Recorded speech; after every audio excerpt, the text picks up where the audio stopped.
Hello and thank you for joining me for this edition of Jibba Jabba, the vocal part of the magazine. Chris Levine joins me today to talk about his new film, Operation Darkwater. And for those of you who don't know who he is, he's an actor, producer, writer and director. Featured in an editorial over 2 years ago. Hello, Chris. How are you? Good. I'm back, baby. I'm back. It's good to hear your voice again. First of all, for the audience, tell me where you are. Where are you at the moment? In freezing Los Angeles, California. Okay, well, snap. We're in freezing London. It's really cold.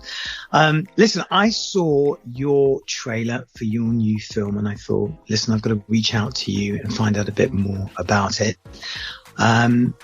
So I know that it's dropping this Saturday coming, so you can't give me too many spoilers, but we can talk around it. What's it about?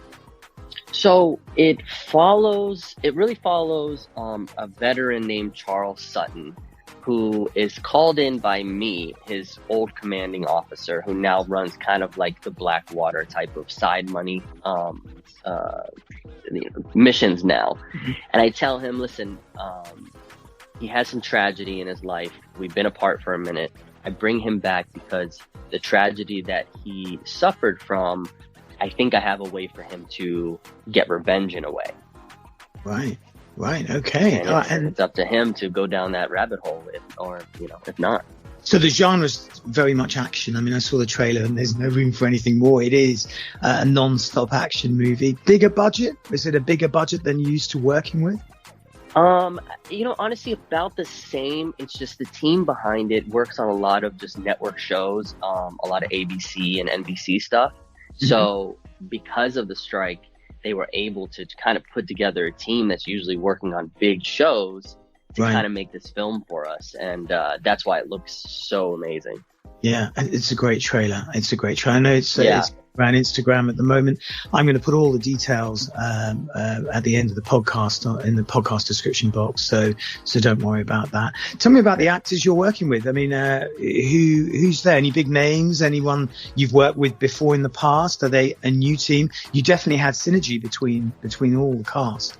Yeah, the director, Raul, who's also a writer and producer on it, and I think he's edited it too, he keeps his team very small. So, I mean, crew-wise, I've worked with all of them before. Cast-wise, I've been the other lead next to me. His name is Dominique, and I worked with him on another film that's coming out called The 4 Points later this year. Okay. But I've been meaning to kind of get involved with him more, like spend more time on camera with him. And so when he reached out as a producer on this and said, listen, I want you to work with me on this, I mean, it was pretty much a no-brainer. I wanted to read the script, but just because I wanted to know what they did, but there was no doubt I was going to do it. You've had some amazing fight scenes in your movies. I know. Mm-hmm. I watched one of them with you online. Tell me about the fight scenes in this. Did you have to undergo any special training? Were you rusty? Did you have to go in for training again? Did you have to lose weight? Did you have to gain muscle? What happened? No, you know what? Usually, I come into these things, I prep for 3 months, I diet, I suffer. Yeah. And this one, the only thing I had to do was grow my beard out a little bit. And I felt pretty good on that one. Yeah, it suits you, Chris. Thank you. Did just out of interest, did you keep it or did you shave it when it was finished? I go back, so I shaved and then I did some other things and then now I have the beard again. So it comes full circle. Okay. What about let's talk a little bit about the actual movie itself. Where can people view the movie? I know it's dropping this Saturday and it's in the States. Will it be doing around anywhere where we can watch it here in the UK? Yeah, for sure. So we're doing like our kind of screening with a film festival this Saturday as the premiere as well. Mm-hmm. And then it should be on like most VOD platforms, Tubi, Amazon Prime, things like that, for international within the next month or so for everyone to watch it. Right. Okay. Excellent. Excellent. And what kind of project will you be moving on to after this movie? Is it something you've lined up? Are you working on something? Will you take a break before your next production, or are you going to jump right in? Well, the idea of taking a break it scares me, because I always feel like, wow, workaholic, Chris. Yeah, but like I never feel like I've done enough. So the idea of taking a break, I just feel like if I take a break, I'll have to start all over, kind of feeling. Yeah. So no breaks, no time off. We finished a Christmas movie that I wrote, produced, and starred in last year. Right. And so now we're shopping around. I'll probably end up in Cannes, France in May with it. Wow. And then a release later this year. And it's my best film to date. I mean, it's very different for me because it's a comedy with some heart. Yeah. Most people see me in these dramas or actions and things like that, but it's funny. I was just about to ask you that question because the genres, you haven't been typecast. You're able to move around the genres. And I mean, what is your favorite genre? Do you have a favorite? Do you like being versatile? Do you like being able to move around different genres, or you prefer a certain genre?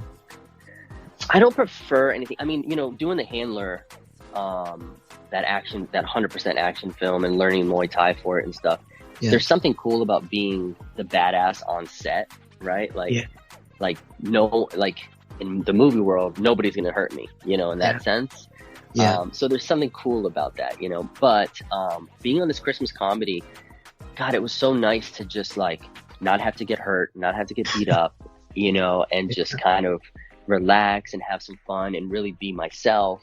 Because when I saw you in The Handler, I thought, I just wanted to, I know this guy, I know him.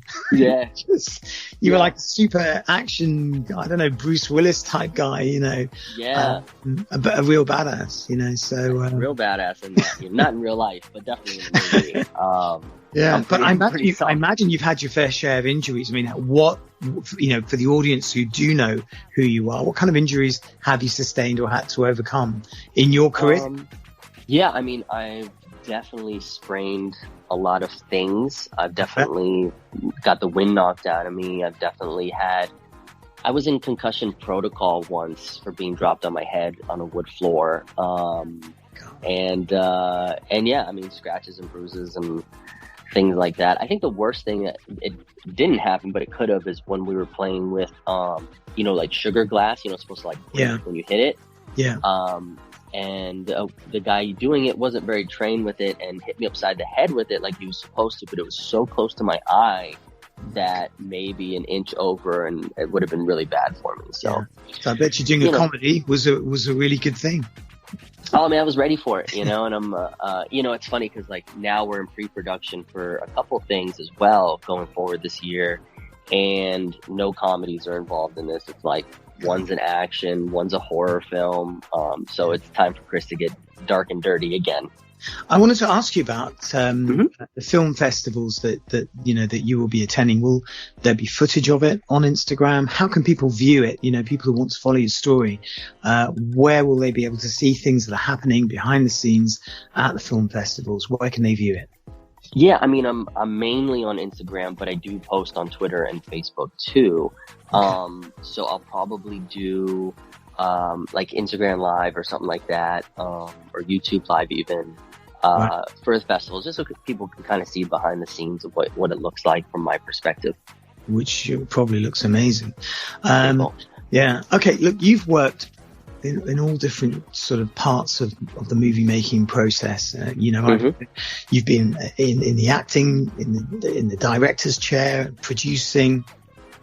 Would you say that it's all balanced, or would you say you're leaning towards making movies? I know that you're definitely very active behind the screen and in front of it. So are you heading that way? I don't really know yet. I do enjoy just being a part of everything, every aspect of it. But it's a good question. I think, thank you. Yeah. I think majority is probably acting, I would say.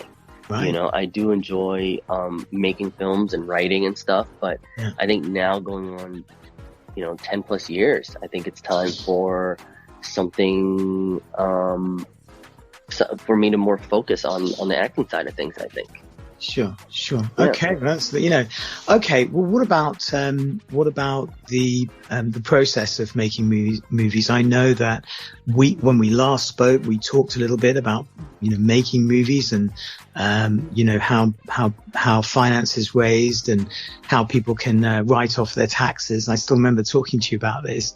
Have things changed in the movie making process? I mean, post, let's say the strikes. I mean, have they changed? Are doors opening? Are people networking more? Are there other avenues to pursue? How can people, what is it like if I was to ask you for a snapshot now? Is it just as hard or is it easier? It's just as hard. If not harder, I think. The holidays are just winding down, so things are just starting to casting and things like that. But I feel like because there was so much time off that everybody's hungry again. People are hungrier than they've ever been. So that just means competition is at an all-time high. Okay, interesting. Yeah.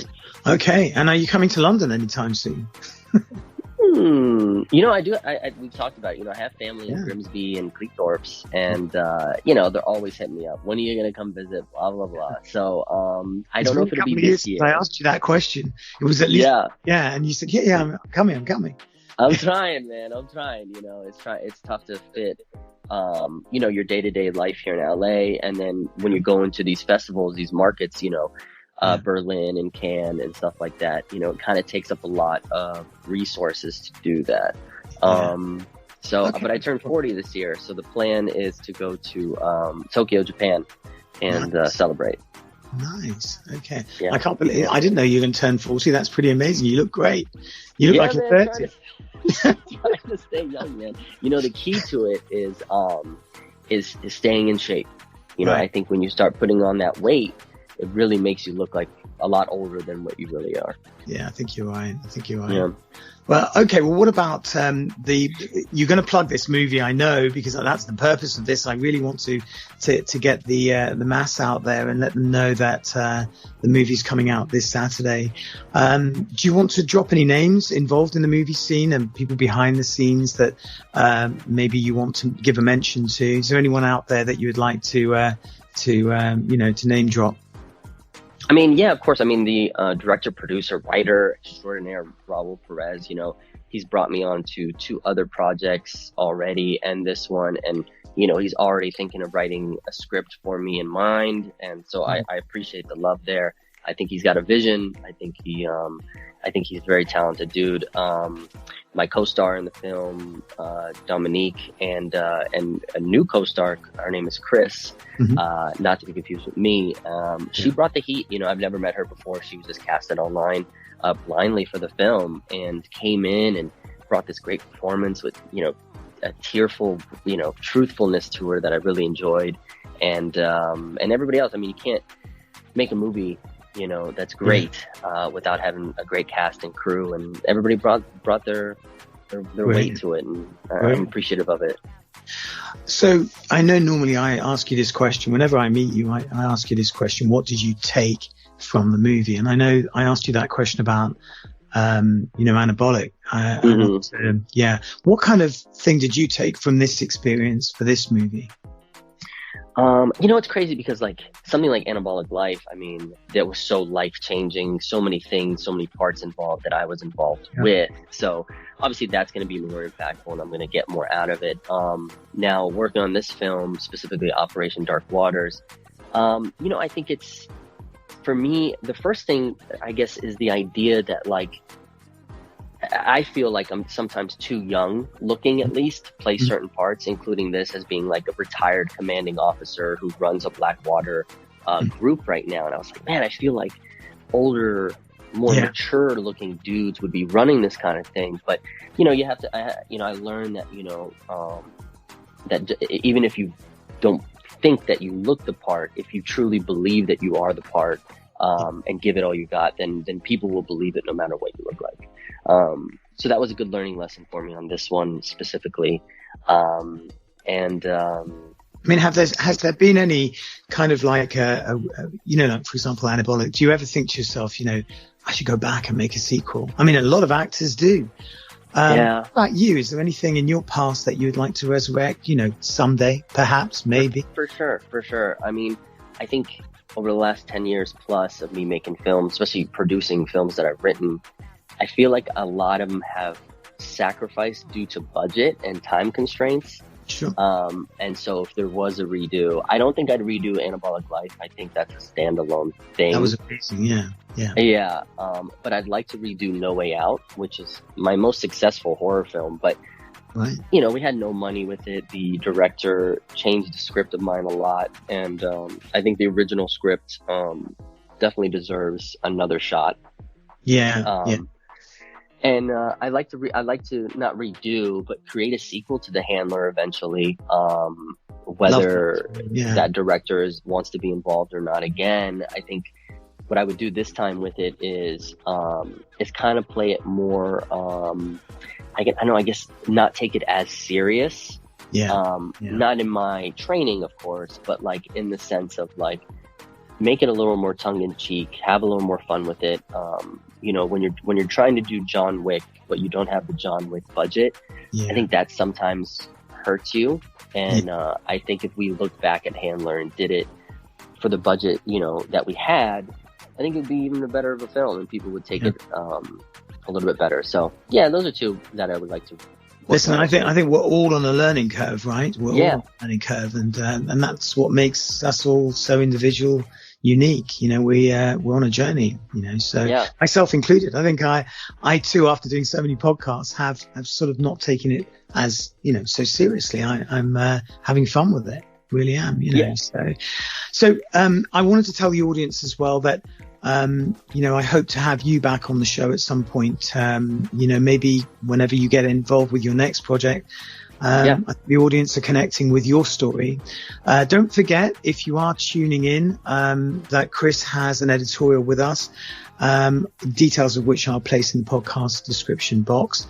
I know, Chris, that you're a busy guy, so I'm going to let you go. All right. But yeah, I'd love to have you back on the show. We are now on Jibba Jabba, which is a radio station for the Networking magazine. And I'll be screening this at a regular time so people in the States can tune in. That was the purpose of it, really. So as we get more worldwide, people can have more access to the podcast. So it'll be on a playlist. Amazing, man. And just so you know, man, I'm such a fan. I think you're in a different industry per se than I am, but I mean, you grind harder than anyone I know. You're a professional. You're lovely to talk to. You have the best British accent. Thank you so much. And man, I see you out there and you're pushing for independent artists to be successful, and anybody who can help independent artists, supports them. To me is always a winner, and hopefully, I can continue to give back to you and your brand as we both climb the ladder. Yeah, thank you so much. I want to climb the ladder with you, so thank you so much. Yeah. Well, that's all the time, unfortunately, we have for today. There'll be plenty of details about Chris in the podcast description box, and on our website as well. So look out for that. Chris, thank you so much for taking time out of your busy schedule to talk to me again. Of course, brother. Thank you for having me. And hopefully we'll catch up soon.